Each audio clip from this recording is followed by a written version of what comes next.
सभी भक्तों का स्वागत है हमारे आज के रविवार की श्रीमद् भागवतम क्लास में। भगवान श्री कृष्ण ने गोवर्धन धारण ये लीला करी, गोवर्धन धारी उनको ये नाम मिला और हमारे आचार्यों ने उनके बहुत ही मधुर उद्गार दिए हैं, उत्प्रेक्षाएं की हैं, तात्पर्य दिए हैं, टीकाएं लिखी हैं इस सुप्रसिद्ध लीला पर। तो हम इन 8 शिक्षाओं में से तीसरी शिक्षा पर हैं। भगवान ने गोवर्धन पूजा का उद्घाटन करने हेतु ये गोवर्धन लीला रचाई। भगवान के नजरों में उन्होंने गोवर्धन को पूजनीय माना। यहां पर ये प्रश्न उठ सकता है कि ये तो एक पर्वत है,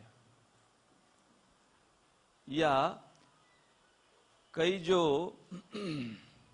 नास्तिक विचार वाले हैं वो ये प्रश्न पूछें तो निर्जीव है। पर्वतों को संस्कृत में अचल भी कहा जाता है, जैसे नीलाचल, मंदराचल। अचल का अर्थ है जो चलता नहीं है, जो हिलता नहीं है। तो कोई ये कहे कि भाई एक निर्जीव अचल पत्थर को पूजनीय क्यों माना भगवान ने? जैसे पूजनीय कौन होना चाहिए, पूजनीय किसे मानना चाहिए, ये बाह्य दृष्टिकोण से भगवान और भगवान के प्रतिनिधि जो होते हैं वो उस दृष्टि को नहीं रखते। जैसे कि यदि एक भौतिक उदाहरण भी लें हम, पायल जो होती है वो हो सकता है कि कुछ हजार रुपयों में मिले बाजार में, परंतु कहां पहनी जाती है? पैरों में। कीमत होगी उसकी कुछ हजार रुपए, परंतु पहनी जाएगी पायल पैरों में हमेशा। और एक बिंदी, एक जो विवाहिता स्त्री होती है वो एक बिंदी लगाती है जो बाजार में 1 रुपए की मिलती होगी, परंतु वो कहां लगती है?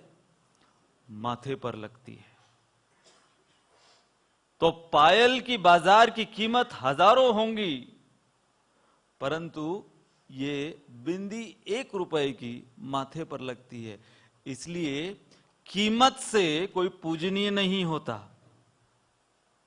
उसका स्थान कहां पर निर्धारित किया गया है वो निर्धारित करता है कि वो पूजनीय है कि नहीं। तुलसीदास रामायण में एक सुंदर उदाहरण देते हैं संग के विषय में। धूलि के कण वो जब हवा के संग में आते हैं तो राजा के मुकुट पर जाकर बैठ सकते हैं, जहां पर वो स्वयं राजा की पटरानी भी नहीं बैठ सकती। जो राजा के सबसे निकट होगी उसे भी बगल में बैठना होगा, वो राजा के मुकुट पर नहीं चढ़ सकती। परंतु धूलि के कण गिरे हुए, रास्ते पर गिरे हुए या फर्श पर गिरे हुए धूलि के कण जब वो हवा के संग में आते हैं तो उस पूरे राजमहल में जो इस शहंशाह राजा के मुकुट पर नहीं विराजित हो सकता, ये धूलि के कण जाकर बैठ सकते हैं। और यही धूलि के कण जब वर्षा के जल के संपर्क में आते हैं तो कीचड़ बन जाते हैं। तो गोस्वामी तुलसीदास कहते हैं कि संग का प्रभाव है जिसके वजह से कोई पूजनीय हो सकता है या निंदनीय हो सकता है। यह है संग का प्रभाव। तो भगवान ने अपना निजी संग दिया गोवर्धन पर्वत को, न केवल इस दिन जब उन्होंने गोवर्धन धारण किया, उस दिन और 7 दिन उसके बाद तो निरंतर संग दिया, परंतु जब भी भगवान अपनी बहुत विशेष लीला गोपियों के साथ या गोप सखाओं के साथ करना चाहते थे, तो उनका वो लीला स्थान वो गोवर्धन हुआ करता था। इसलिए भगवान ने गोवर्धन को पूजनीय माना है। अब हम पिछले कुछ सत्रों से रामायण से विभिन्न जो पूजनीय महानुभाव हैं उन्हें ले रहे हैं, जिनमें कि भरत वो एक विशेष स्थान कर लिए हैं। तो हमने ये प्रसंग लिया जब प्रभु श्री राम, सीता, लक्ष्मण इनकी वन गमन लीला। तो ये एक छोटा सा रिकैप है हमारे पिछले सत्रों से जो शिक्षाएं हम ले रहे हैं। प्रभु श्री राम अब अयोध्या वासियों के विरह में अयोध्या की सीमाओं तक पहुंच चुके हैं। ये नहीं कि केवल अयोध्या वासियों को प्रभु श्री राम का विरह महसूस हो रहा था, बल्कि प्रभु श्री राम उनको भी अयोध्या वासियों का विरह महसूस हो रहा था, और विशेष रूप से भरत, क्योंकि भरत से तो मिले ही नहीं, और रामचंद्र जी वो हालांकि अंतर्यामी हैं परंतु मनुज लीला कर रहे हैं। इसलिए वो ये नहीं जानते थे कि भरत चित्रकूट आएंगे उन्हें ले जाने के लिए।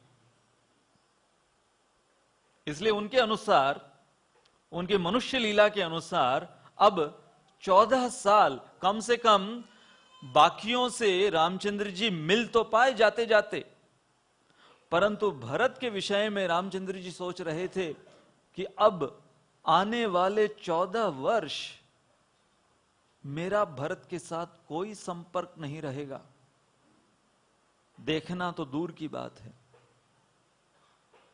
तो इस विरह में प्रभु श्री राम अयोध्या के सीमाओं तक पहुंचे,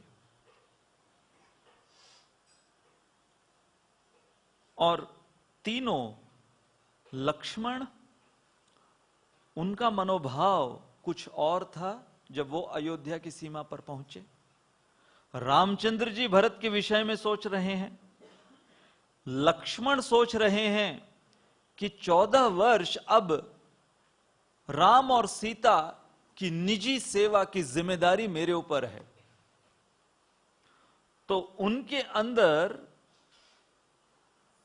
वो एक भय, जो कि बहुत एक मधुर भय, स्वीट फियर अंग्रेजी में अगर कहें, Lakshman was having the sweet fear, emotion of sweet fear, कि उन्हें यह जिम्मेदारी सौंपी गई है, निरंतर 14 वर्ष सीताराम की सेवा।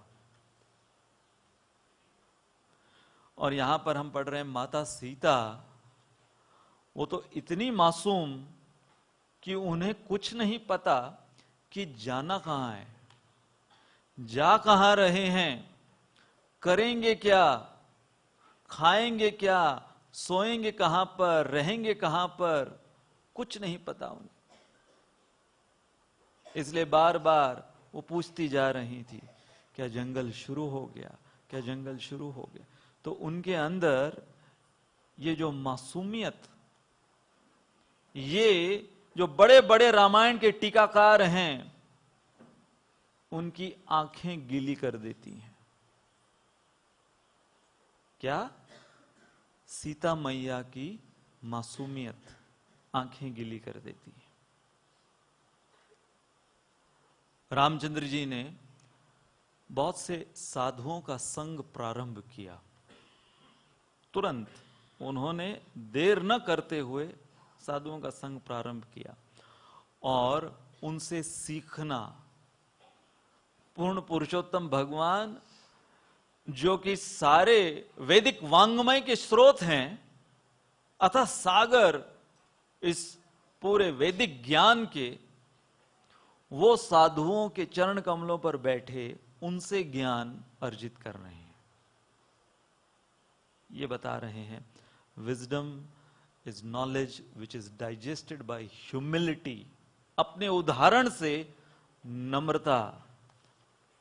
नम्रता का वो प्रदर्शन नहीं कर रहे थे, परंतु वास्तविकता, एक ज्ञान को अर्जित करने की जो वास्तविकता है वो बता रहे थे। अब पहली रात जब लक्ष्मण सुमंथरा वो देखते हैं राम और सीता को सोया हुआ, तो लक्ष्मण याद कर रहे हैं। अब कुछ समय उन्हें मिला है कि वो, क्योंकि इतनी सारी चीजें एक साथ होती गईं, तो लक्ष्मण को समय भी नहीं मिला कुछ सोच विचार करने का कि घटनाक्रम क्या क्या हुआ। इतनी जल्दबाजी में सब कुछ हो गया। तो अब जब पहली रात विश्राम कर रहे हैं उनके आराध्य, तो अब वहां पर लक्ष्मण वो याद कर रहे हैं कि क्या क्या अब अयोध्या में हुआ था, उसको याद कर रहे हैं। और सबसे पहले उन्होंने याद किया सुमित्रा। तो पिछली दफा हमने माता सुमित्रा का उदाहरण लिया कि लक्ष्मण जैसे सपूत यदि कोई माता पैदा कर सकती है, सुमित्रा जैसी माता पैदा कर सकती है, तो अवश्य ही रामायण के ग्रंथकार वो माता सुमित्रा का बखान किए बिना नहीं रह सकते। और यदि लक्ष्मण के अंदर जो अनन्य सेवा भाव और भक्ति के गुण देखे जाते हैं, यदि हम लक्ष्मण जी को श्रेय दे रहे हैं उनकी निरंतर सेवा भाव के विषय में, और हमने उनकी माता सुमित्रा देवी को श्रेय नहीं दिया, तो ग्रंथकार कहते हैं कि वो व्यक्ति जो लक्ष्मण को केवल श्रेय देता है और उनकी माता सुमित्रा को श्रेय नहीं देता, वो बहुत बड़ा अपराधी साबित होता है। क्योंकि स्वयं लक्ष्मण वो हैं भगवान के पहले अंश, परंतु लक्ष्मण स्वयं वो पूरा श्रेय देते हैं अपनी माता सुमित्रा को। और माता सुमित्रा जिनके आंखों में, जिनके हृदय में न केवल अपने पुत्र बल्कि प्रभु श्री राम, सीता, इनके विरह के शोक का एक सागर वो बांधे हुए थी, वो बांध टूट गया जब लक्ष्मण इन्होंने प्रस्थान किया वन की ओर। और लक्ष्मण पीछे मुड़कर देखे नहीं कि उनकी माता सुमित्रा का क्या हाल है, परंतु टीकाकार कहते हैं कि बिना देखे लक्ष्मण माता सुमित्रा का विलाप अनुभव कर रहे थे। बिना देखे, बिना सुने। ये शक्ति थी माता सुमित्रा के मातृ प्रेम की। और क्यों माता सुमित्रा ने अपने भावनाओं को, अपनी पीड़ाओं को, अपनी वेदना को क्यों उन्होंने छुपा कर रखा? क्यों उन्होंने लक्ष्मण जी के सामने अपनी भावनाओं को व्यक्त नहीं किया? एक महत्वपूर्ण प्रश्न है। और इस प्रश्न का जवाब मिलता है इस 11वीं शिक्षा में। रामायण में वर्णन है कि ये जो पूरा परिवार, दशरथ की 3 पटरानियां विशेष, उनके पुत्र, उनकी पत्नियां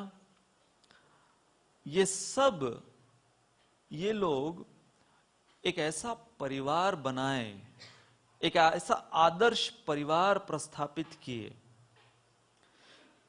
कि उन्होंने एक पारिवारिक जीवन में जो उतार चढ़ाव आते हैं, न केवल उस युग में बल्कि नित्य काल तक, यहां तक कि हम कलयुग के निवासी, हम भी, यहां पर ये जो दो उदाहरण हैं, प्रभु श्री राम और सुमित्रा, इनको बताया गया है कि ये बैलेंसर्स थे। परिवार में जो सदस्य हैं, उन सब सदस्यों का एक निजी साइकोफिजिकल नेचर होता है,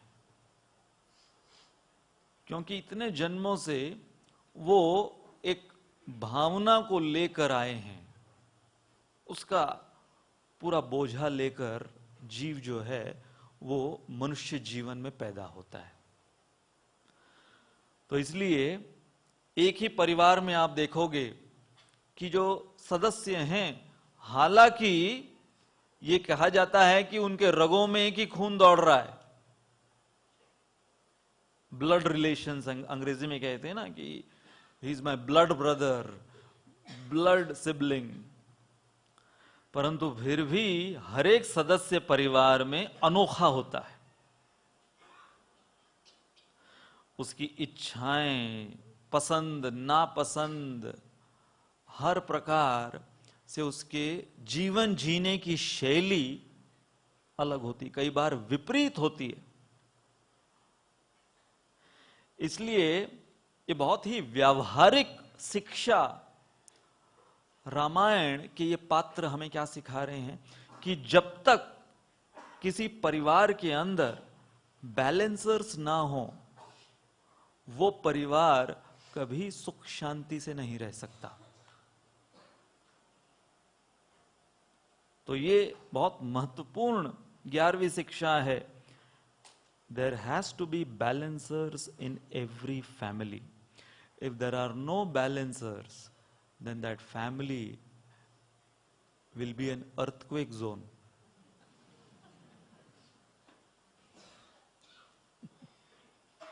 Anytime. Not just earthquake zone, epicenter of the earthquake. इसलिए सुमित्रा देवी, उन्होंने लक्ष्मण को जाते जाते क्या आदेश दिया? रामं दशरथं विद्धिं मम विद्धिं जनकात्मजं अयोध्या अटवं विद्धिं गच्छतात यथा सुखम। लक्ष्मण, तुम्हारे लिए तुम्हारे पिता हैं दशरथ नहीं, अब राम। मैं तुम्हारी मां नहीं, आज से अब 14 वर्ष तक मैं तुम्हारी मां नहीं, तुम्हारी माता रहेंगी सीता। और अयोध्या नगरी तुम्हारे लिए पूरा वन वो अयोध्या है, क्योंकि जहां कहीं पर भी सीताराम है वो है अयोध्या। गच्छतात यथा सुखम, और जो सुख जिसमें राम और सीता सुख अनुभव करते हैं, उसी में तुम्हारा सुख छिपा होना चाहिए। गच्छतात यथा सुखम। क्यों माता सुमित्रा लक्ष्मण को इतने डिटेल्ड इंस्ट्रक्शंस दे रही हैं? ऐसा लग रहा है जैसे लक्ष्मण छोटे से 5 वर्षीय बालक हैं। लक्ष्मण स्वयं शादीशुदा, तो इतने बड़े पुत्र को इतने डिटेल्ड इंस्ट्रक्शन सुमित्रा क्यों दे रही थी? क्योंकि ये जो 11वीं शिक्षा है, बैलेंसर्स, तो सुमित्रा वो बैलेंसर थी, जहां पर डायरेक्टली लक्ष्मण और लक्ष्मण की माता का सवाल उठता है, तो वहां पर सुमित्रा वो बैलेंसर थी। तो रामायण में बताया गया है कि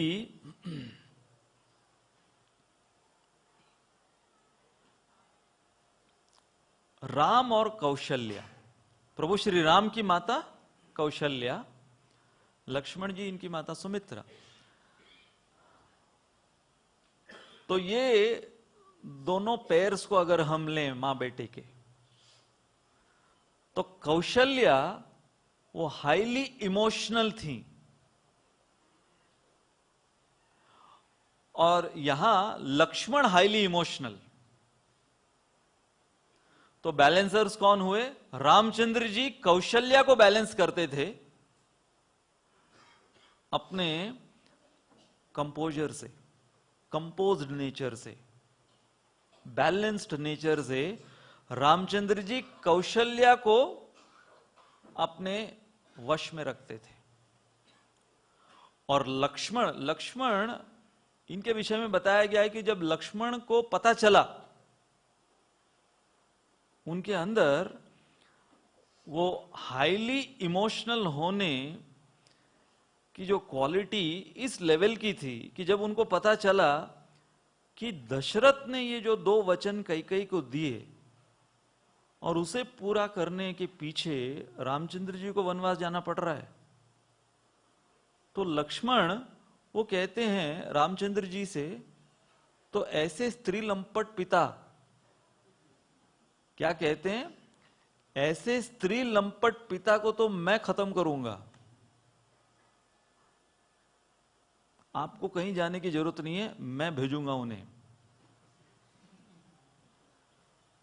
किनको? अपने पिता के बारे में बोल रहे हैं। और वो कोई कलयुग का बेटा नहीं है, ये त्रेता युग की बात हम कर रहे हैं। कलयुग में फिर भी बेटा बाप को बोल दे, परंतु ये लक्ष्मण तो ये इतने ज्यादा, जिसको बोलते हैं वॉलेटाइल, हर समय रहते थे। इसलिए सुमित्रा देवी वो अपने इमोशंस को कंट्रोल में रखते हुए लक्ष्मण को हर समय कंट्रोल में रखती थी।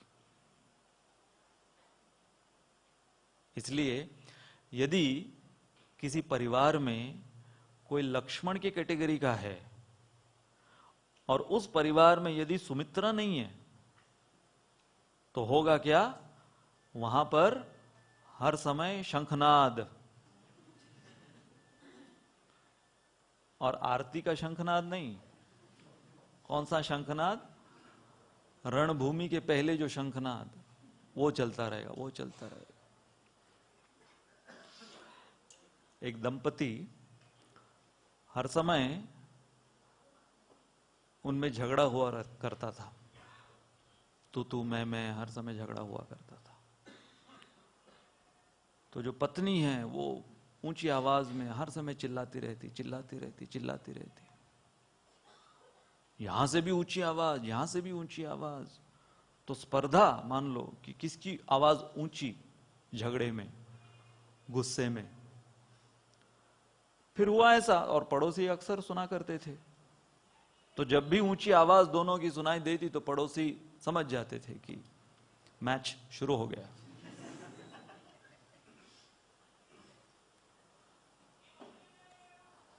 परंतु कुछ समय पश्चात पत्नी की आवाज धीमी होती गई और बिल्कुल सुनाई नहीं देने लगी पड़ोसी को। तो पड़ोसी बड़े आश्चर्य में चले गए कि ये इतना सडन चेंज कैसे आ गया। तो एक बार कॉन्फिडेंस में लेके पति को पूछ लिया पड़ोसी ने कि क्या आपने फॉर्मूला, नुस्खा अपनाया कि आजकल आपकी पत्नी बिल्कुल चिल्लाती नहीं है आप पर। तो उसने कहा कि पिछले हफ्ते जब वो बहुत गुस्सा कर रही थी तो मैं गुस्सा नहीं किया, मैं शांत रहा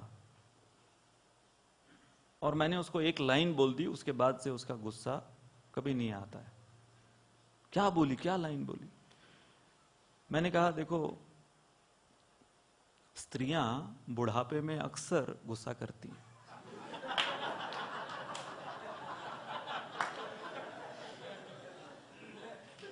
तो जब से मैंने बुढ़ापा वर्ड यूज किया है, गुस्सा बंद।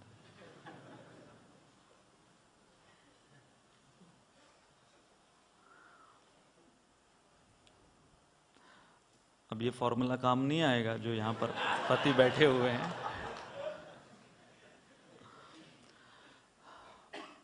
परंतु मुद्दा ये है कि एक को ब्लॉटिंग पेपर होना जरूरी है। एक यदि वो स्याही वाला पेन है तो दूसरा ब्लॉटिंग पेपर की वो पूरी स्याही को सोखे अंदर। One has to be sponge to absorb. तो ये बहुत इंपॉर्टेंट लेसन, बैलेंसर्स। यदि हम कुछ और उदाहरण लें, श्रीमद् भागवत से अगर उदाहरण लें, तो ध्रुव महाराज के जीवन में देखिए ये दो माताएं, सुरुचि और सुनीति। तो सुरुचि का नेचर क्या था? सुरुचि का नेचर हर समय इनसिक्योर और पॉजेसिव, कि ये मेरा सौतेला बेटा मेरे पति राजा के गोद में बैठा ही क्यों। तो इनसिक्योरिटी क्या? ये अब गोद में बैठा है, कल को ये ज्यादा लाडला बन जाएगा, फिर ये राजा बन जाएगा। तो सुरुचि का नेचर क्या है? इनसिक्योर और पॉजेसिव। और सुनीति उसको बैलेंस करने के लिए, यदि सुनीति भी सुरुचि की तरह इनसिक्योर और पॉजेसिव होती तो वो फैमिली के अंदर कभी जो थोड़ी बहुत शांति थी वो बिल्कुल शांति नहीं दिखती।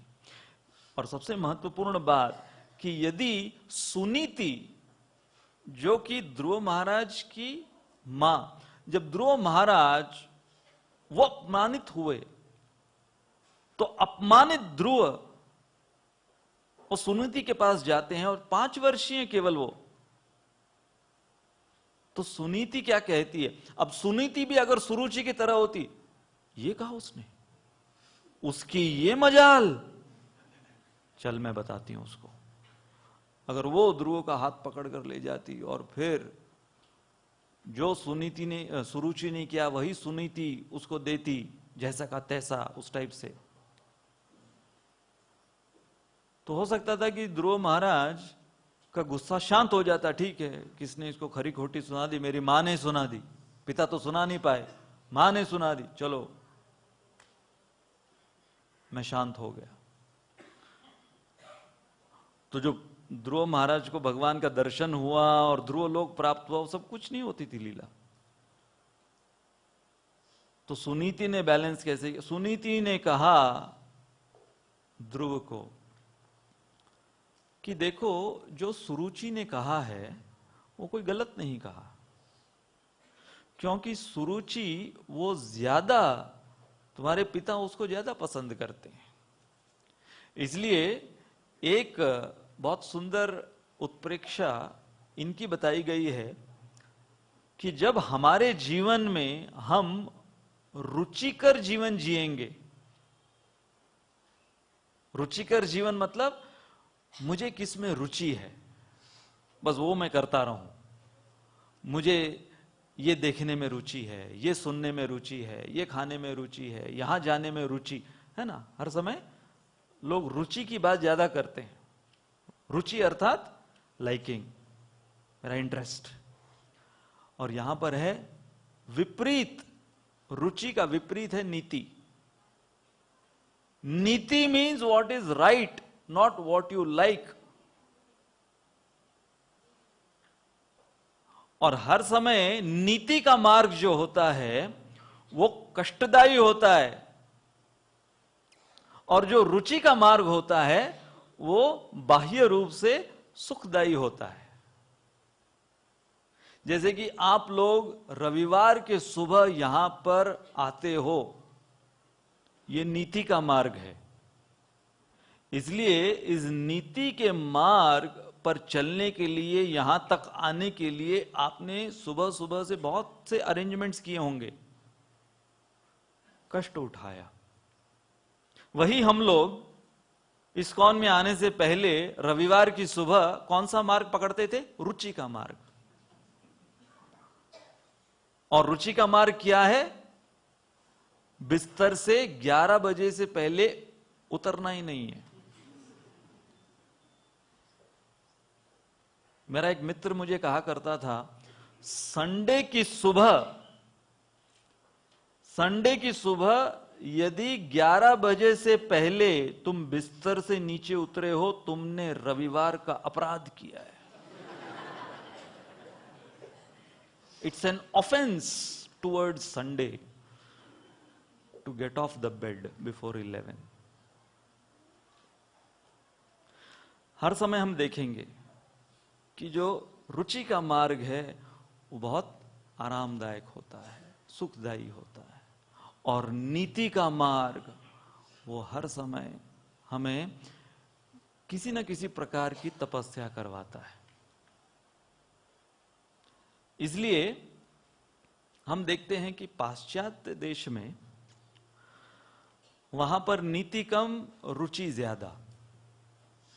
इंडिया में चाहे हम कितना भी कोशिश करें, फिर भी नीति के मार्ग पर हमें चलता रहना पड़ता है, क्योंकि भगवान ने ये भारत भूमि बनाई इस प्रकार से, इसलिए ये भोग भूमि है ही नहीं। आर्टिफिशियली अभी हम आधुनिक इस भारत में इसको भोग भूमि बनाने की कोशिश कर रहे हैं। एक्चुअली ये तपोभूमि है। यहां का वातावरण, आबोहवा, सब कुछ यदि आप देखो तो सेटल होने के लिए नहीं है ना। इसलिए यहां पर हर समय एक कॉन्शियसनेस क्या रहता है कि जहां पर भी आप अगर सेटल होने का सोचोगे तो सब चीज परिवर्तनशील है। वो कोई सोचेगा कि चलो मैं नासिक में वेदर बहुत अच्छा है तो मैं नासिक में मकान लेता हूं सेटल होने के लिए, इतना सुंदर वेदर है। तो जब तक वो पूरी कोशिश करेगा, पैसे इकट्ठा करेगा, कहीं पे मकान लेगा, सेटल हो जाएगा, पता चला कि बगल में 2 बिल्डिंग और बनना शुरू हो गई। उसकी आवाज, उसका प्रदूषण, बाकी ट्रैफिक की आवाज, ये वो। तो केवल नासिक नहीं, सब जगह पर यही है कि जो रुचि का मार्ग है वो सुखदायी होता है, परंतु वो नित्य काल तक नहीं टिकता। तो बैलेंस ध्रुव महाराज के जीवन में कैसे हुआ कि सुनीति ने कह दिया कि हां, वो जो सुरुचि बोलती है वो सही बात है। और ध्रुव, यदि तुम्हें तुम्हारे पिता से भी बड़ा राज्य चाहिए, ब्रह्मा जी से भी बड़ा राज्य चाहिए, तो केवल एक ही व्यक्ति हैं वो जो तुम्हें दिला सकते हैं, और वो हैं स्वयं साक्षात भगवान श्री विष्णु। इसलिए यहां पर यह समझ में आ रहा है कि ध्रुव महाराज जब भगवत धाम जा रहे थे तो उन्होंने सबसे पहले अपनी माता सुनीति के विषय में सोचा, क्योंकि मां जो है वो हर समय अपने पुत्र को नीति के मार्ग पर ही लगाना चाहती है। हालांकि माता अपने बेटे को जो रुचिकर लगता है वो भी देती है, परंतु कब तक देती है? जब तक कि वो नीति के मार्ग से पथभ्रष्ट न हो। जैसे ही एक मां का बेटा नीति के मार्ग से पथभ्रष्ट होना दिखता है, तुरंत उससे रुचि छीन ली जाती है। इसलिए कहा जाता है कि प्रेम, एक पुरुष के जीवन में प्रेम के जो अलग अलग स्तर आते हैं, जैसे यहां पर हम मां बेटे के संबंध के विषय में चर्चा कर रहे हैं, तो बताया जाता है कि आंख खोलकर जो प्रेम करे उसे कहते हैं दोस्त। आंख बंद कर कर जो प्रेम करे वो है प्रेमिका। आंख दिखाकर जो प्रेम करे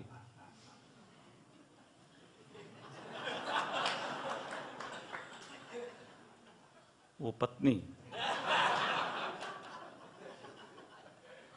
तो आंख खोलकर जो प्रेम करता है वो है दोस्त, आंख बंद कर कर जो प्रेम करता है वो प्रेमिका, आंख दिखाकर जो प्रेम करे। परंतु किसी की आंख बंद होने तक जो प्रेम करे वो है मां।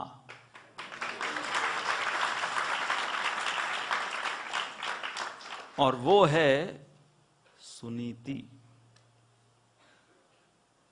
तो इसलिए ध्रुव महाराज को जब भगवत प्राप्ति हुई तो उन्होंने भगवत प्राप्ति का पूरा श्रेय अपनी माता को दिया, सुनीति को। और क्योंकि उन्होंने अपने अंदर से अपनी मां सुनीति को पूरा श्रेय दिया, इसलिए उन्होंने पूछते ही विष्णुदूत कह दिए, आपको बताने की जरूरत नहीं है, आपको पूछने की जरूरत नहीं है। देखिए, आपसे पहले वैकुंठ विमान में कौन जा रहा है? आपकी मां सुनीति जा रही है।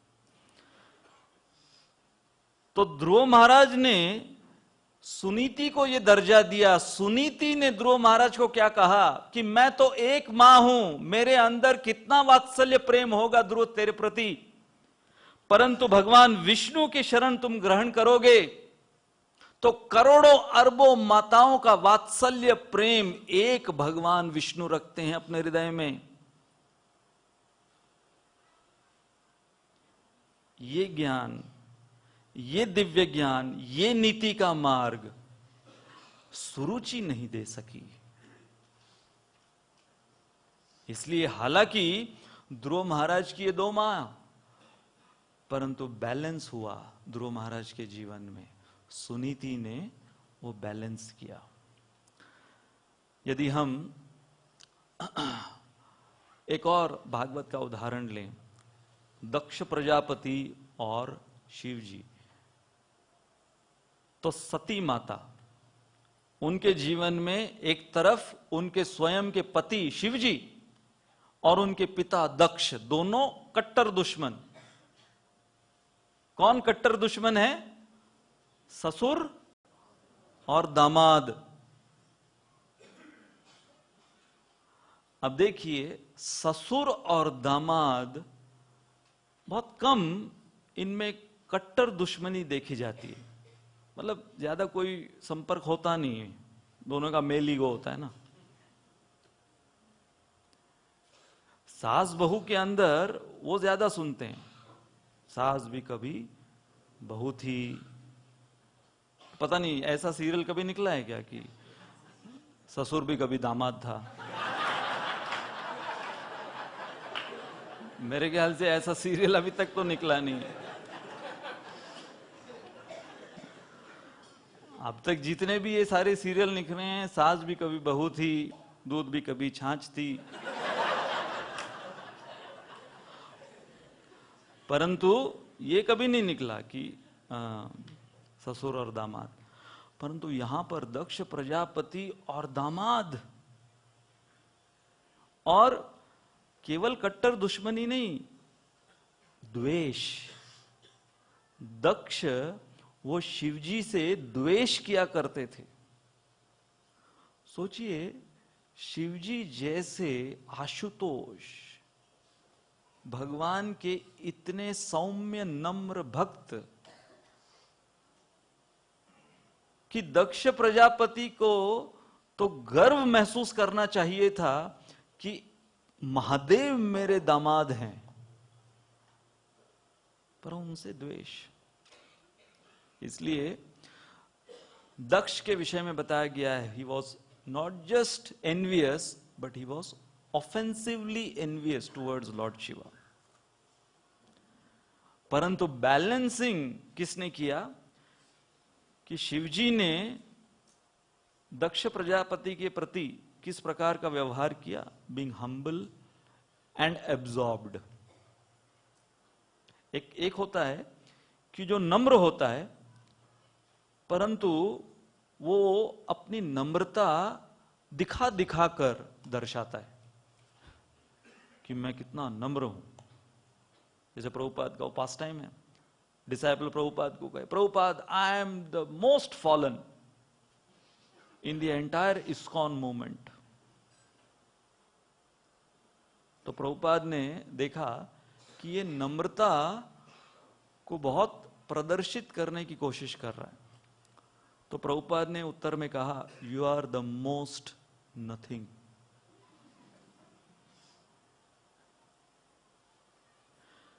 परंतु भगवान शिवजी वो नम्रता के साथ ही was absorbed, and because he was absorbed, अगर हम इसको इस इक्वेशन से समझे, because lord Shiva was always absorbed in the meditation of his supreme lord, he was always humble. So if we are always absorbed in pleasing Shri Shri Radha Madan Gopal, we will automatically be humble. But being humble may not guarantee absorption, but absorption will guarantee humility. That's how Lord Shiva was balancing between Sati and Daksha Prajapati. अब पांडवों में देखें तो Arjun balancer थे, एक तरफ युधिष्ठिर और दूसरी तरफ भीम। तो युधिष्ठिर महाराज का अप्रोच हर समय क्या होता है, चाहे कुछ भी हो जाए, चाहे दुर्योधन कितना भी निकम्मा, कितना भी वो कपटी हो, युधिष्ठिर महाराज का था फॉरगिव एंड फॉरगेट। और दूसरी तरफ भीम, दोनों एक ही मां के जाए हुए। भीम का क्या था, what do you mean forgive and forget. तो भीम वो मौका ढूंढते थे कि कब दुर्योधन को मैं दंडित करूं, और युधिष्ठिर हर मौके पर फॉरगिव करते थे, हर मौके पर वो forgive forget forgive forget forgive. अब देखो भगवान श्री कृष्ण ने दोनों को यूज किया। भगवान श्री कृष्ण ने युधिष्ठिर महाराज को भी यूज किया कि नरोवा कुंजरोवा, क्योंकि अगर वो भीम को बोलने के लिए तो कोई विश्वास नहीं करता। भीम तो रेडी थे बोलने के लिए, मैं अभी बोलता हूं, एक क्या बहुत सारे मर गए बोलता हूं मैं, हाथी। तो भगवान ने युधिष्ठिर महाराज के इस फॉरगिव फॉरगेट और सत्यवादी होने के क्वालिटी को धर्म की स्थापना के लिए यूज किया, और भीम को यूज किया जो भीम की क्वालिटी थी, और अर्जुन को इन दोनों के बीच में रखा, क्योंकि मैं हर समय तो नहीं रहूंगा, इसलिए ये दोनों को रेफरी, अर्जुन हर समय रेफरी होते थे कि जब भी युधिष्ठिर महाराज कुछ इस प्रकार का अप्रोच होता उनका फॉरगिव फॉरगेट, और भीम वो युधिष्ठिर महाराज पर बरस पड़ते कि आप करना क्या चाहते हो, हाँ काय चाललं काय।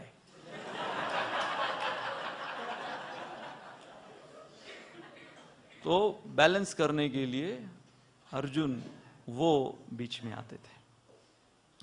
तो हम कुछ उदाहरण लिए हैं, इसलिए मेन प्रिंसिपल समझना क्या है हमें कि हर एक परिवार के अंदर हमें एक ना एक बैलेंसर को ढूंढना है, और नहीं है तो पैदा करना है, और अगर पैदा भी नहीं हुआ तो खुद बन जाओ बैलेंसर, नहीं तो होगा क्या, Sukh Shanti apartments under repair and construction.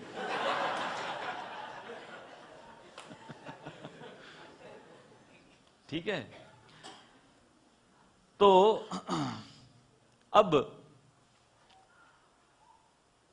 हम थोड़े प्रसंग को आगे बढ़ाते हैं कि हम लोग लक्ष्मण जो रात्रि में सोच रहे हैं, सुमंथरा के साथ चर्चा कर रहे हैं, किसके विषय में, कि घटनाक्रम क्या क्या हुआ वनगमन लीला से पहले का। तो सबसे पहले सुमित्रा देवी के विषय में सोचा, और फिर हमने शिक्षा ली, बैलेंसर बनी है सुमित्रा देवी, रामचंद्र जी कौशल्या के लिए, सुमित्रा लक्ष्मण के लिए। अब लक्ष्मण सोच रहे थे, सुमित्रा अपनी मां से मिलने के पश्चात अब लक्ष्मण जाते हैं उर्मिला, उनके स्वयं की पत्नी से मिलने के लिए। ये एक और पूजनीय व्यक्ति बताए गए हैं रामायण के अंदर, लक्ष्मण की पत्नी, जिसके विषय में बहुत कम सुना जाता है, बहुत कम इनकी चर्चा होती है। इनका नाम है उर्मिला। और जो उर्मिला का त्याग है, जो सैक्रिफाइस उर्मिला ने दिखाया, कई टीकाकार कहते हैं कि वो सीता से भी ज्यादा बढ़कर, क्योंकि माता सीता वो अपने आराध्य पति के साथ रही 14 वर्ष, परंतु उर्मिला, उनका त्याग सर्वोपरि बताया गया है, क्योंकि उर्मिला ने अपने स्वयं के आनंद को त्याग दिया और अनुमति दी, स्वीकृति दी लक्ष्मण को जाने के लिए। तो लक्ष्मण याद कर रहे हैं कि सुमित्रा उनकी माता के कक्ष से बाहर जब वो निकले, तो अगला कक्ष उर्मिला का। तो उर्मिला अब और डरे हुए कि माता सुमित्रा, एक तो एग्जाम टेस्ट पास हो गया, अभी फाइनल एग्जाम उर्मिला से नो ऑब्जेक्शन सर्टिफिकेट लेना है। तो मां ने तो दे दिया, परंतु पत्नी से नो ऑब्जेक्शन सर्टिफिकेट प्राप्त करना, यह फाइनल एग्जाम होता है। तो उर्मिला के कक्ष में लक्ष्मण प्रवेश करते हैं और लक्ष्मण डरे हुए प्रवेश कर रहे हैं। और उस समय उर्मिला वो क्या कर रही थी, वो एक पेंटिंग बना रही थी। आप लोग पूछोगे कि ऐसा माहौल पूरे अयोध्या में, और ऐसे माहौल में उर्मिला पेंटिंग बना रही है। उर्मिला को बिल्कुल भी अंदाजा नहीं था कि क्या हो गया है। ये सब कुछ मंथरा, कई इनके षड्यंत्र से क्या हुआ, उर्मिला को कुछ पता नहीं था। उर्मिला को केवल इतना ही पता था कि प्रभु श्री राम का राज्याभिषेक है। तो उर्मिला वो एक बहुत निपुण चित्रकार थी। तो उर्मिला पेंटिंग निकाल रही थी, भेंट के रूप में वो देना चाहती थी एज अ गिफ्ट, किनको, राम और सीता को, उनके राज्याभिषेक के समय।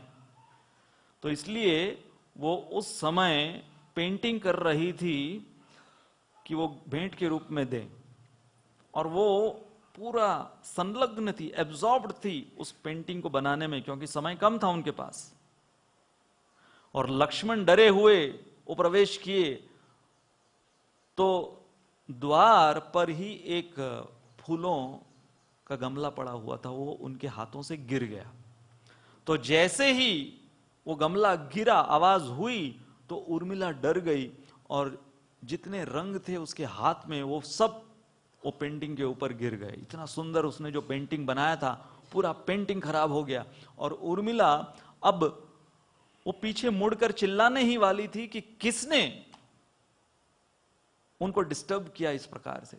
देखती हैं कि उनके स्वयं के पति, और हाल ही में शादी हुई है उनकी।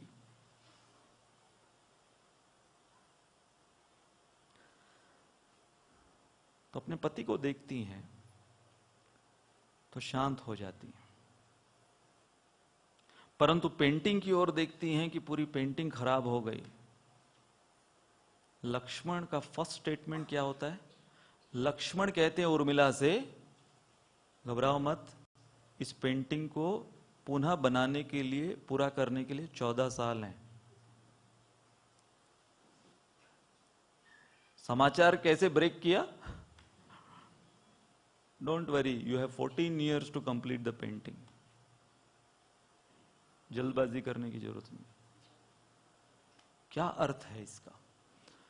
फिर जब लक्ष्मण बताते हैं कि क्या कुछ नहीं हो गया इनके पीछे, तो उर्मिला ये सब कुछ जब सुनती हैं, तो उर्मिला को अब तक लक्ष्मण ने ये नहीं बताया है कि मैं भी जा रहा हूं। उर्मिला समझ जाती हैं कि जो शब्दावली इस्तेमाल करी लक्ष्मण ने, जो ग्रामर इस्तेमाल किया बोलने के लिए, जिस टोन में लक्ष्मण ने वो समाचार सुनाया, जो उनके फेशियल एक्सप्रेशंस थे, उनसे उर्मिला समझ गई लक्ष्मण को बोलने की जरूरत नहीं है, मेरे पति ने निर्णय ले लिया है कि वो जा रहे हैं। अब कोई साधारण सी पत्नी होती तो वो क्या बोलती? किसने अनुमति दी तुमको जाने की? मुझसे पूछा कि नहीं पूछा? हाँ? शादी क्यों करी फिर मुझसे? तुमको अगर तुम्हारे भाई की इतनी पड़ी है तो मुझसे क्यों शादी करी? हाँ? कुंवारे रहते भाई की सेवा करते, भाई भाभी की सेवा करते। ऑर्डिनरली ये रिस्पॉन्स अपेक्षित होता है। उर्मिला देवी का रिस्पॉन्स, वो कहती हैं लक्ष्मण से कि अब चाहने को वो भी जा सकती थी, उनके पास भी पूरा अधिकार था और उनको कोई मना नहीं कर सकता था कि यदि, देखो, धर्म के अनुसार अगर पत्नी का धर्म सीता देवी निभा रही हैं और वो कह रही हैं कि पत्नी के धर्म के अनुसार मुझे पति के साथ रहना चाहिए, तो वही पत्नी का धर्म उर्मिला के लिए भी है लागू। तो वो भी कह सकती थी कि मैं भी पत्नी का धर्म निभाऊंगी, सीता निभा रही हैं, मैं भी पत्नी का धर्म निभाऊंगी और मैं भी अपने पति के साथ जाऊंगी 14 वर्ष। परंतु उन्होंने, देखो, उनको कोई समय नहीं मिला था कि इसके बारे में सोच के मैं बताऊंगी, तुरंत उनका रिस्पॉन्स। तो इससे क्या समझ में आता है कि यदि उर्मिला का रिस्पॉन्स तुरंत स्पॉन्टेनियस था लक्ष्मण के साथ नहीं जाने का, और क्यों नहीं जाने का कारण यह नहीं था कि अरे तो इतना बड़ा ऐश्वर्य का जीवन छोड़ के मैं 14 वर्ष वन में कैसे रहूंगी, तो चलो मैं इधर ही रुक जाती हूं, वो रीजन नहीं था। उन्होंने जो रीजन दिया कि आप जा रहे हो बिना किसी विक्षेप के सीताराम की सेवा करने, निरंतर उनकी सेवा करने जा रहा हूं, मैं अगर आपके साथ जाऊंगी तो यू विल बी डिस्ट्रैक्टेड, विक्षेपित आप रहोगे। So just to make sure that Lakshman service should be unobstructed and there should not be any distraction, Urmila decided to stay back.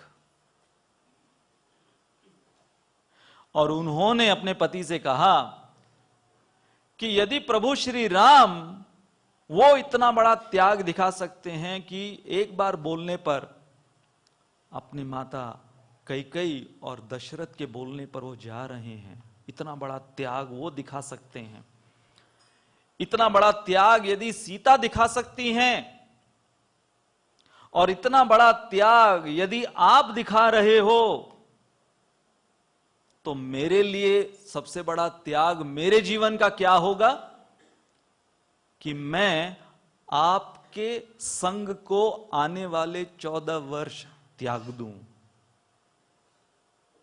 ये मेरे तरफ से कंट्रीब्यूशन होगा वनवास का। तो उनका कंट्रीब्यूशन क्या था? वन में नहीं जाना। बहुत इंटरेस्टिंग कंट्रीब्यूशन है। वन में नहीं जाना, यह उनका कंट्रीब्यूशन था। तो इसलिए उर्मिला हमको क्या लेसन सिखा रही हैं? Sometimes you serve by abstaining and refraining.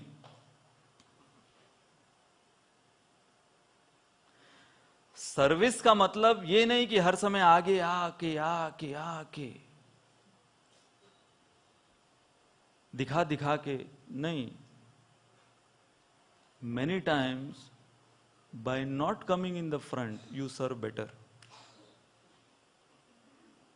By refraining and abstaining you serve better the mission.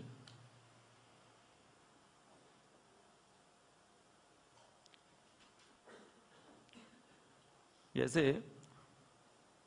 मुझे याद है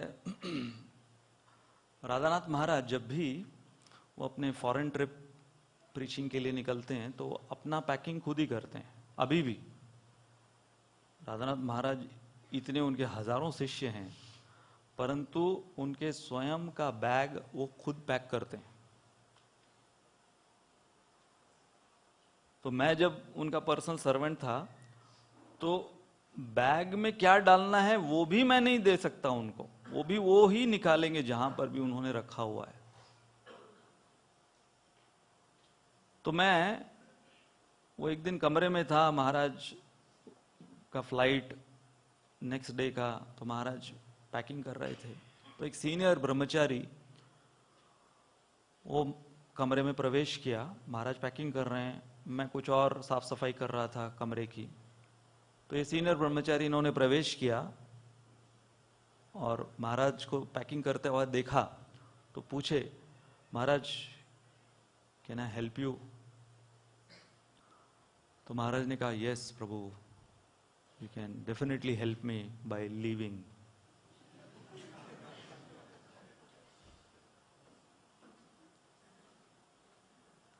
तो कई बार गुरु महाराज क्या बोलते हैं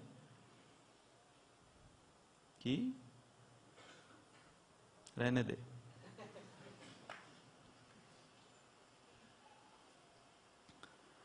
एक बार एक व्यक्ति वो मंच पर गया शायरी सुनाने के लिए. तो शायरी शुरू की उसने. होता है ना, शायर लोग अक्सर एक लाइन को बहुत बार बोलते रहते हैं क्योंकि अगली लाइन याद नहीं आती तुरंत. ये इंटरनल रीजन है. तो एक लाइन को बहुत बार बोलते रहते हैं, और दूसरा कारण ये भी है ताकि ऑडियंस पहली लाइन समझ जाए, नहीं तो लास्ट लाइन में पंच नहीं आता है. तो ये शायर मंच पर गए अपनी शायरी सुनाने के लिए. तो शायरी प्रारंभ की इन्होंने, जिंदगी में कुछ काम करो तो ऐसा करो कि अगली बार लोग कहें. फिर रिपीट किया उसने, जिंदगी में कुछ काम करो तो ऐसा करो कि अगली बार लोग कहें. फिर तीसरी बार रिपीट किया उसने, जिंदगी में कुछ काम करो तो ऐसा करो कि अगली बार लोग कहें. तो एक ऑडियंस से उठा, बस तो रहने दे, हम ही कर लेंगे.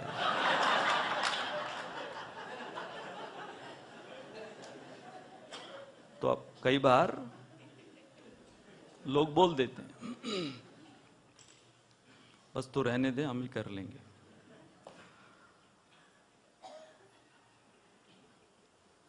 So sometimes you serve better the mission by abstaining and refraining. तो उर्मिला ये सिखा रही है.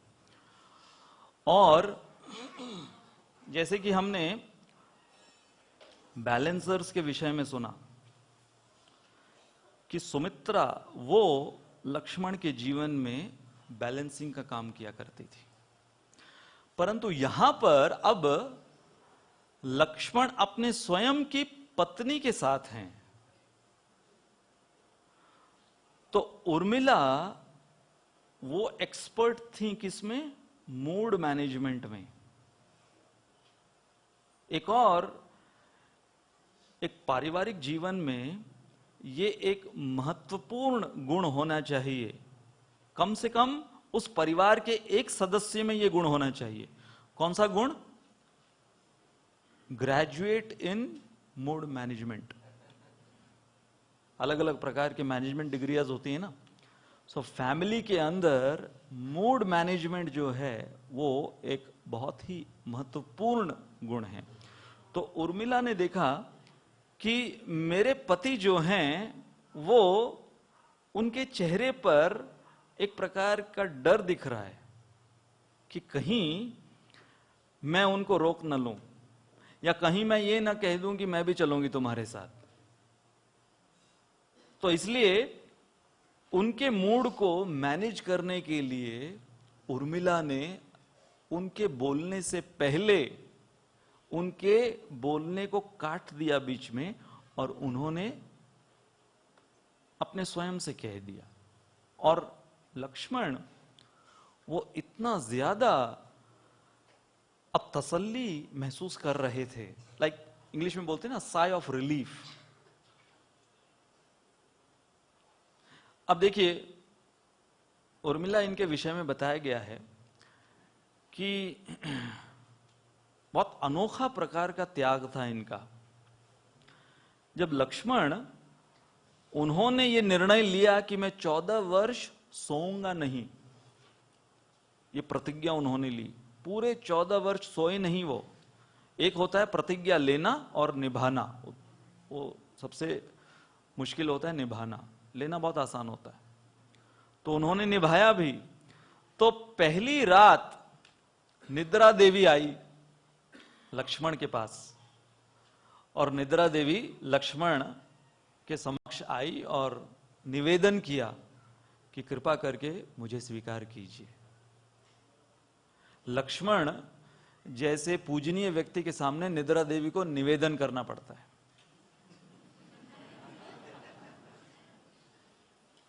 तो निद्रा देवी ने जब लक्ष्मण को निवेदन किया तो लक्ष्मण ने कहा कि मैंने निर्णय लिया है, प्रतिज्ञा ली है कि 14 वर्ष में बिल्कुल तुम्हारी ओर देखने भी नहीं वाला, निद्रा देवी की ओर देखने भी नहीं वाला। तो निद्रा देवी ने कहा तो ये तो भाई प्रकृति के नियम के विरुद्ध है। प्रकृति के नियम के अनुसार कम से कम 6-7 घंटा सोना चाहिए। तो लक्ष्मण निद्रा देवी को क्या कहते हैं, प्रकृति किसके अधीन काम कर रही है? पूर्ण पुरुषोत्तम भगवान। और यहां पे पूर्ण पुरुषोत्तम भगवान जो प्रकृति और प्रकृति के नियम बनाए हैं वो है यहां पे। मैं उनकी सेवा में लगा हूं, तो मुझे कोई जरूरत नहीं है वो प्रकृति के नियम का पालन करने की। मैं डायरेक्टली बॉस को जानता हूं। तो निद्रा देवी ने कहा तो फिर आपके कोटे की नींद मुझे किसी को देनी होगी। देखो कितना अच्छा ये प्रस्ताव। अगर तो लक्ष्मण कहते हैं मेरे कोटे की नींद उर्मिला को दो अयोध्या में जाकर, वो मेरी अर्धांगिनी है, तो मेरे कोटे की नींद उनको जाकर दो। तो जब निद्रा देवी लक्ष्मण के बोलने पर अयोध्या आई और उर्मिला को कहा कि ऐसे ऐसे आपके पति ने मुझे आदेश दिया है, तो उर्मिला का देखो ये एक और त्याग कि वो, अभी इसे पता नहीं हम त्याग मानेंगे कि नहीं मानेंगे, परंतु उर्मिला जैसी सुसंस्कृत पत्नी के लिए ये बहुत बड़ा त्याग था कि वो अपने स्वयं के कोटे का जो नींद थी उसे नहीं लेती थी। वो she would not sleep her own share of sleep, but she would take the quota of Lakshman sleep and sleep on behalf of the husband. अब ये कैलकुलेशन हमारी कलयुगी बुद्धि को समझ में नहीं आएगा। एक ही बात हो गई ना।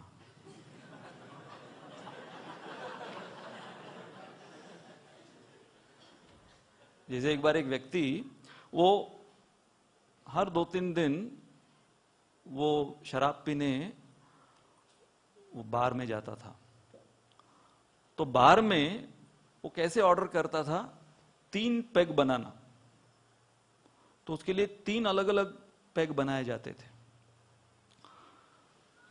तो ऐसे वो हर हफ्ते 2-3 दफा जब वो जाता था तो हर समय 3 अलग अलग ग्लास में पैक बनवाने के लिए बोलता था बारटेंडर को। तो एक बार बारटेंडर ने पूछा कि ये तुम 3 अलग अलग क्यों बनाते हो ग्लास में? तो उसने कहा देखो मेरा एक दोस्त जो है ना वो दुबई में रहता है, एक दोस्त यूएस में रहता है, तो बाकी जो 2 है वो उनके लिए, और ये तीसरा आपके लिए? बोला हाँ ये तीसरा मेरे लिए। हमारी दोस्ती तीनों की इतनी पक्की है कि हम लोग हर समय साथ ही पिया करते थे। अब वो लोग एक दुबई चला गया, एक यूएस चला गया, तो इसलिए अभी मैं मिस करता हूं, लेकिन जस्ट एक अनुभव कि वो मेरे साथ हैं इसलिए मैं उनका भी ग्लास बनवाता हूं। क्या पक्की दोस्ती है भाई। फिर हुआ अगले हफ्ते, उसने बोला आज 2 ही बनाना। तो बारटेंडर उसको बहुत ऐसे ये प्रश्न पूछते हुए अजीब लग रहा था कि उसको लगा शायद एक किसी का एक्सीडेंट हो गया या मर गया, दुबई वाला या यूएस वाला। तो उसने पूछा नहीं, अगले हफ्ते फिर खाली 2 ग्लास बनाना। तो फिर फाइनली इसने बारटेंडर ने पूछ लिया कि क्या हो गया, वो दोस्त कुछ हो गया? बोला नहीं नहीं मैं हरे कृष्णा बन गया हूं, मैंने शराब पीना छोड़ दिया, ये जो 2 पी रहा हूं वो उनका है।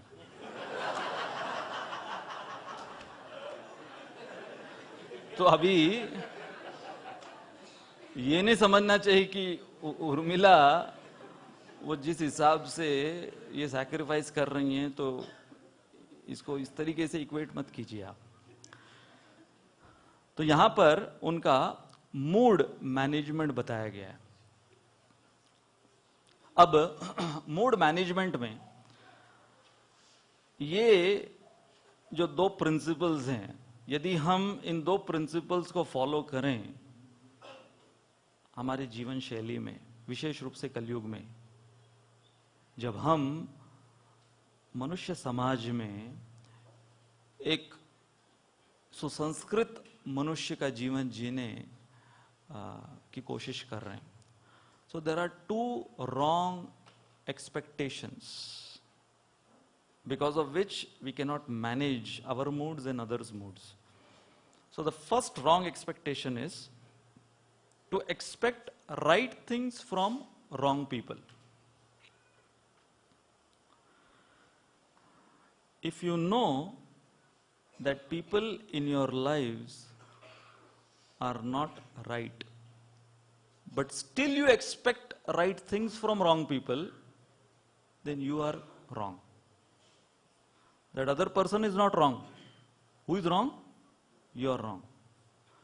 एक बार एक राजा, उसके प्रांत में एक शेर और एक गधा, इन दोनों के बीच में बहस हुई। तो गधा बोल रहा था कि आसमान काले रंग का होता है, शेर बोल रहा था कि आसमान नीले रंग का होता है। दोनों में बहस चल रही है, और ऐसी बहस चल रही है दोनों में कि ये जो इनका मसला है ये राजा तक पहुंच गया। तो राजा के सामने दोनों को पेश किया गया, और राजा के सामने भी दोनों तू मैं बहस कर रहे हैं, काला नीला काला नीला नीला काला, चल रहा है, बहस चल रही। तो राजा ने चुप हो जाओ, पहले तो चुप किया दोनों को, क्या है मामला क्या है ये? तो बताया ये गधा बोलता है कि आसमान जो है काले रंग का होता है। तो राजा ने पूछा और तुम क्या बोलते हो? है मैं क्या बोलता हूं, सभी बोलते हैं, आप भी तो बोलते हो कि आसमान नीले रंग का होता है। तो राजा ने कहा इस शेर को पिंजड़े में बंद करो। शेर को पिंजड़े में बंद कर दिया। तो शेर बोला मैंने क्या, मैंने तो सही बात कही है, पिंजड़े में तो गधे को बंद करना चाहिए, तो मुझे क्यों बंद कर रहे हो? तो राजा ने कहा मैं पिंजड़े में तुम्हें इसलिए बंद कर रहा हूं क्योंकि तुम्हारी गलती ये नहीं कि तुमने आसमान को नीला कहा, तुम्हारी गलती ये है कि तुम बहस किससे कर रहे हो।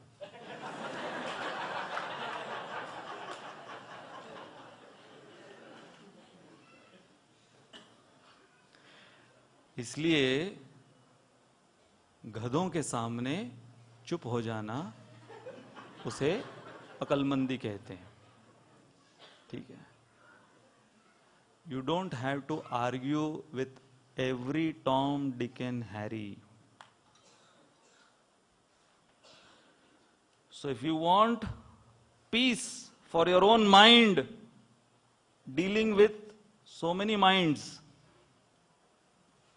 the first principle is don't expect right things. Therefore वो जो था ना कि sometimes refraining, abstaining, sometimes remaining silent.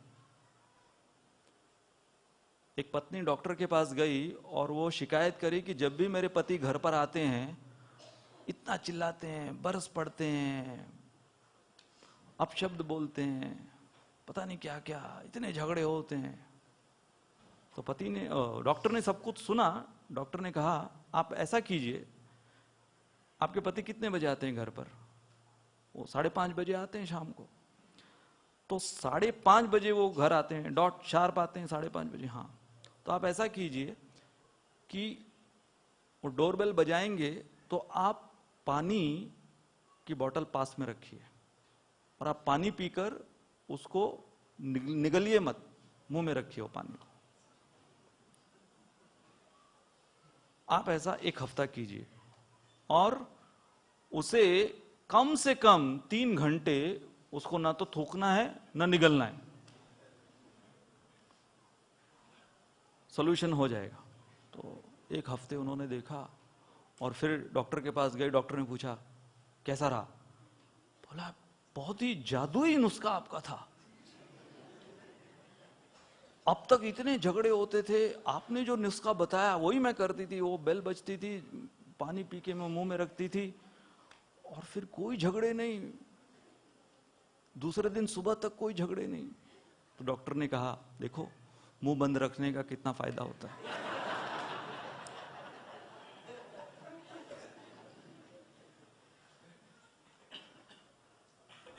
To expect right things from wrong people.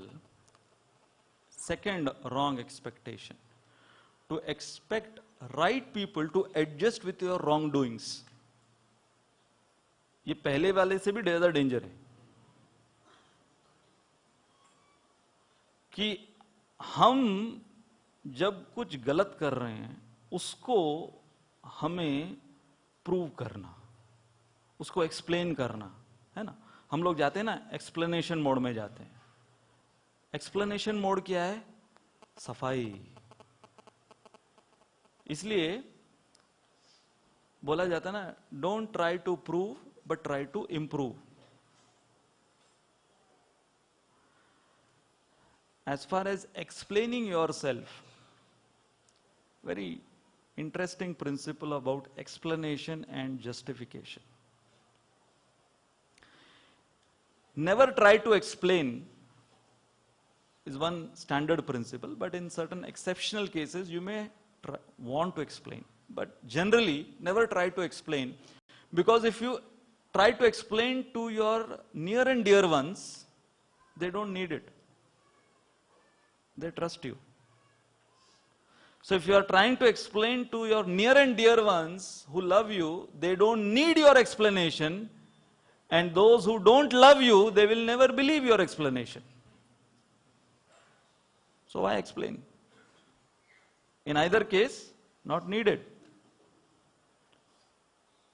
यहां पर हम चर्चा कर रहे हैं when there are wrongdoings, and those wrongdoings are portrayed in such a way that who should understand the wrongdoings of mine? The right people should understand, which will never happen. इसलिए भगवान श्री कृष्ण ने महाभारत के युद्ध में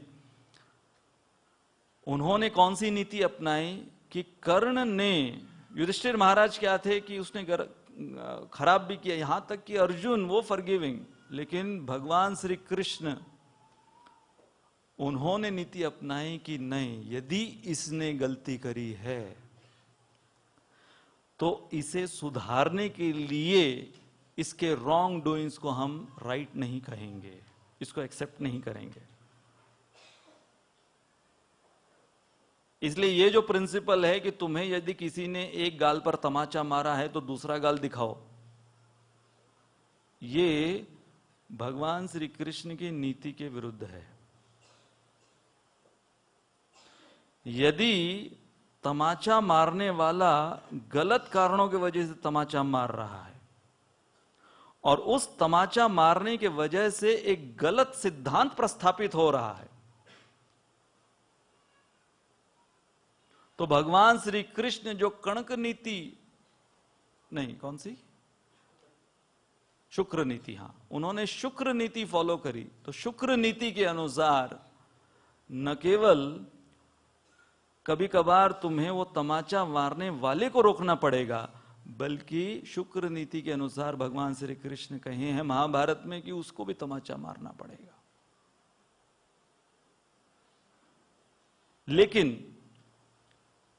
भगवान ने बहुत ही सेंसिटिवली इस नीति को महाभारत में समझाया है, जो यदि हम नहीं समझें तो फिर इस भौतिक संसार का जो नियम है, जैसे को तैसा देना, tit for tat, call spade a spade, ये सब हो जाएगा। तो इसका थिन लाइन क्या है, इस प्रिंसिपल का, इस शुक्र नीति का थिन लाइन क्या है, और ये जो अंडरलाइंग प्रिंसिपल क्या है? अंडरलाइंग प्रिंसिपल ये है कि भगवान श्री कृष्ण बलराम जी से एग्री नहीं हुए थे। इमेजिन करो, बलराम जी स्वयं भगवान के भाई, वो दुर्योधन को फेवर करते थे। Lord Krishna did not accept Balram ji is favouring Duryodhan, but Lord Krishna did not reject Balram ji. ये है मैच्योरिटी। ये प्रिंसिपल को मैच्योरली कैसे अप्लाई करना है, भगवान ने वो भी सिखाया। इसको मैंने नाम दिया है agreeing to disagree. I may not agree with your action, I may not agree with your words, but I'll not disagree with you. कोई बात नहीं अगर आज समझ में नहीं आया तो। इसको बोलते हैं agreeing to disagree। जैसे आपको एक महाराष्ट्रीयन उदाहरण देते हैं। पोहे में कड़ी पत्ता है ना, ये एक अविभाज्य अंग है पोहे का। क्या? कड़ी पत्ता। पोहे के अंदर कड़ी पत्ता होना ही चाहिए। तो अक्सर आपने देखा होगा, आप भी करते होगे कि कड़ी पत्ता जब आपके निवाले में आता है तो आप क्या करते हो, कड़ी पत्ते को प्लेट के बाहर निकालते हो और बिना कड़ी पत्ते के निवाले को ले रहे हो।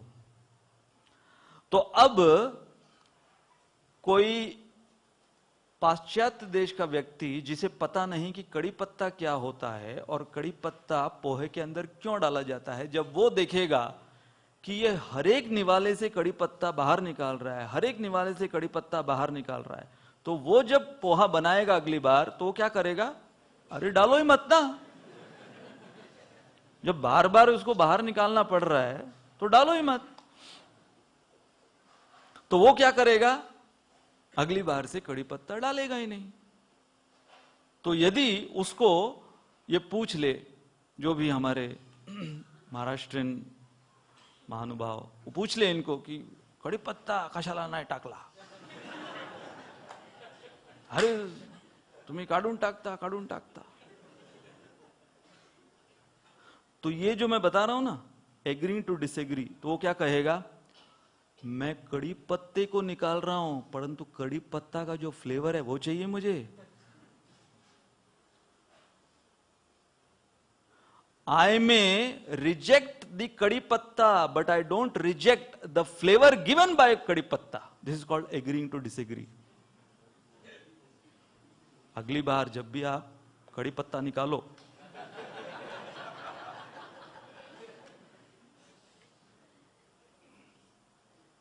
which means in our lives we should deal with people also like that. जैसे भगवान ने बलराम जी के साथ, भगवान ने यहां तक कर्ण के साथ, सबके साथ भगवान ने यही कहा। भीष्म पितामह, भीष्म पितामह को प्राइवेटली भगवान ने बहुत, जिसको हम कहेंगे झाड़ा, कि जब लाक्षागृह में यह समाचार मिला कि पांडव वो लोग जलकर मर गए हैं, और फिर पता चला कि वो लोग जिंदा हैं,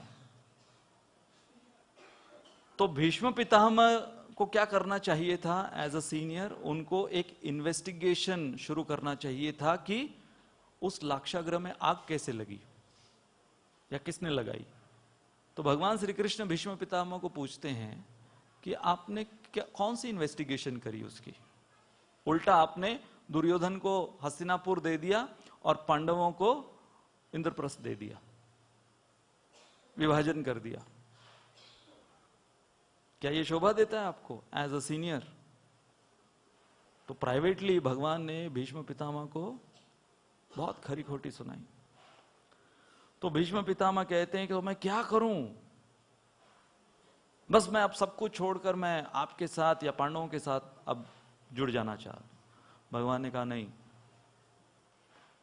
तुम्हारा ये जो फेवरेटिज्म है कौरवों के प्रति, इसको मैं यूज करूंगा। देखो भगवान कैसे कड़ी पत्ते को रखते भी हैं, निकालते भी हैं, यूज भी करते हैं और उसको वैल्यू भी देते हैं, निकालने के बाद भी वैल्यू देते हैं। तो भगवान ने भीष्म पितामह को कहा कि कौरवों के पक्ष में आप खड़े रहो युद्ध के लिए, क्योंकि आप खड़े रहोगे तो दुर्योधन की हिम्मत होगी खड़े रहने की और अन्य राजाओं की हिम्मत होगी खड़े रहने की। यदि आप वहां पर खड़े नहीं रहोगे तो दुर्योधन की कोई हिम्मत नहीं लड़ने की, इसलिए वो हिम्मत करेगा तो बाकी जो उसके चेले चपाटे हैं वो खड़े रहेंगे और फिर एक साथ सबको खत्म करने का अवसर मुझे प्राप्त होगा। So that's how Krishna used Bhishma Pitamah. Agreeing to disagree, he disagreed with whatever Bhishma Pitama was doing, favoring Hastinapur and Duryodhan Dhritarashtra. But he didn't reject Bhishma Pitama. तो ये एक बहुत ही रिलेशनशिप में मतलब मैच्योरिटी के बहुत हाई लेवल का प्रिंसिपल है। Agreeing to disagree, whether it is husband and wife, brothers and brothers, brother and sister, father and son, parents and children, या god brothers and god brothers, agreeing to disagree। तो इसलिए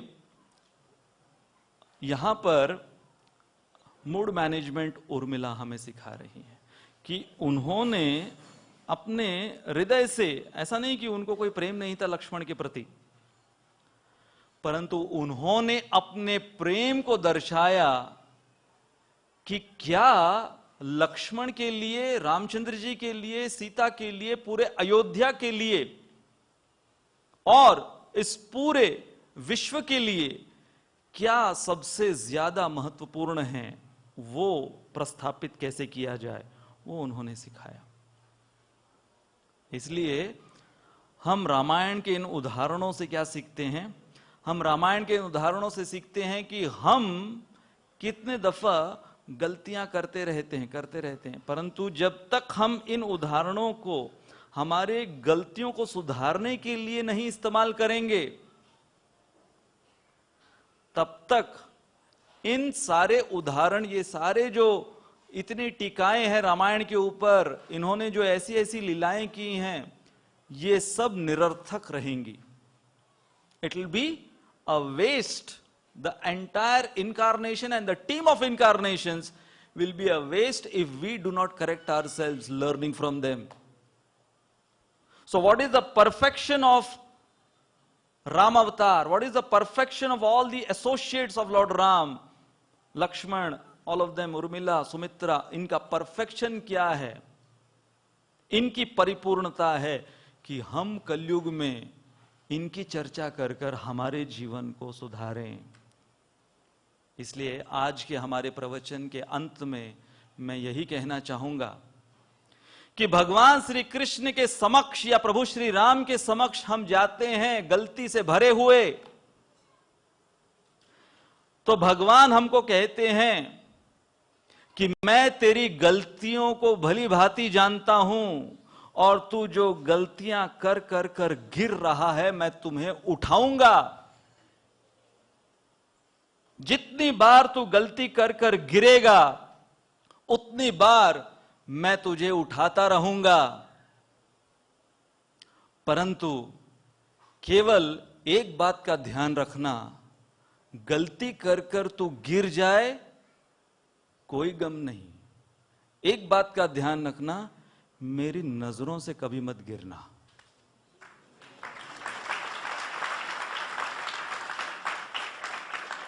तो हमें हमारे जीवन के साधना भक्ति के लड़खड़ाते हुए, हम जो साधना भक्ति कर रहे हैं, हमारे ये लड़खड़ाते कदम, हम क्या कर सकते हैं?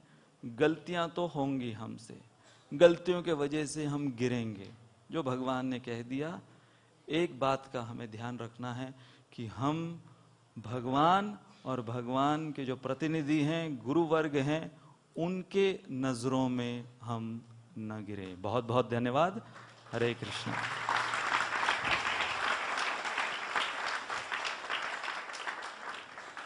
किसी का कोई प्रश्न, टीका, टिप्पणी?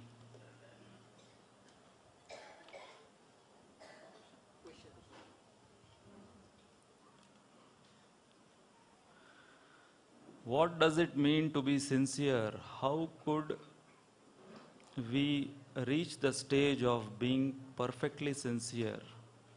Please elaborate. 11:15 बजे।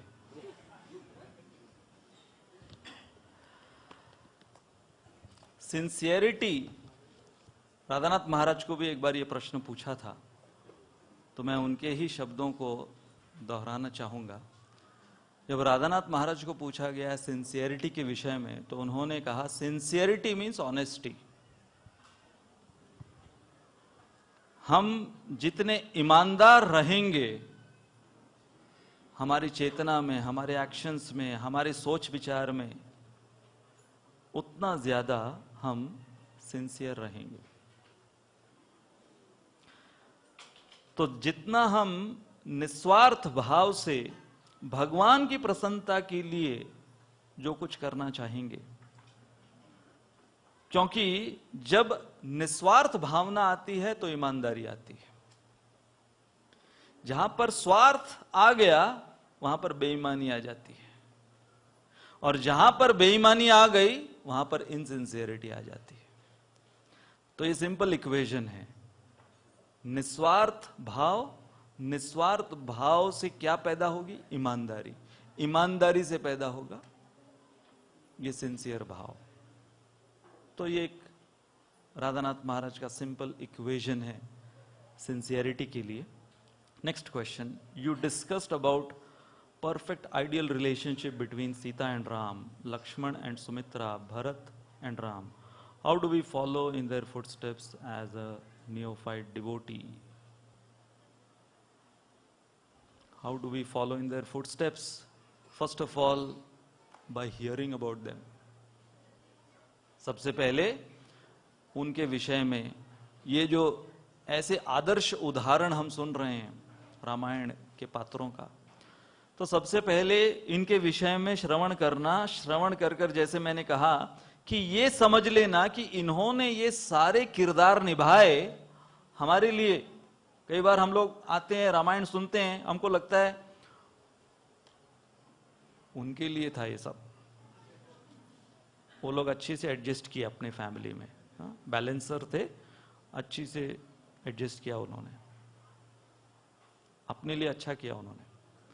नहीं, उनको कोई जरूरत नहीं थी सब करने की, उन्होंने ये सब किया हमारे लिए। तो उनके फुटस्टेप्स को फॉलो करना, उनके पदचिन्हों को फॉलो करने का अर्थ है कि पहले श्रवण उनका ध्यान से करें इन सब मूल्यों का, और फिर अपने जीवन में समझकर उतारें। नहीं तो जो टीकाकार इतनी टीकाएं लिखे हैं, ये सारे जो हम लोग इतने लेसन्स प्रस्तुत कर रहे हैं, ये सब टीकाकारों के लेसन्स हैं। तो ये टीकाकार जो इतने लेसन्स लिखे हैं, तात्पर्य लिखे हैं,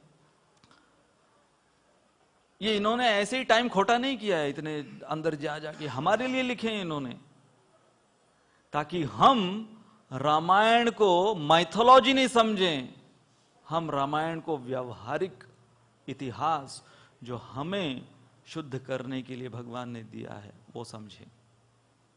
और जब उस भावना में हम आएंगे श्रवण करने के लिए, तब जाकर हम इनके पद चिन्हों पर फॉलो करना प्रारंभ करेंगे। हरे कृष्ण। जय श्रील प्रभुपाद की जय। कुछ अनाउंसमेंट्स हैं, आप लोग कुछ समय के लिए बैठे रहिए, महत्वपूर्ण अनाउंसमेंट्स हैं।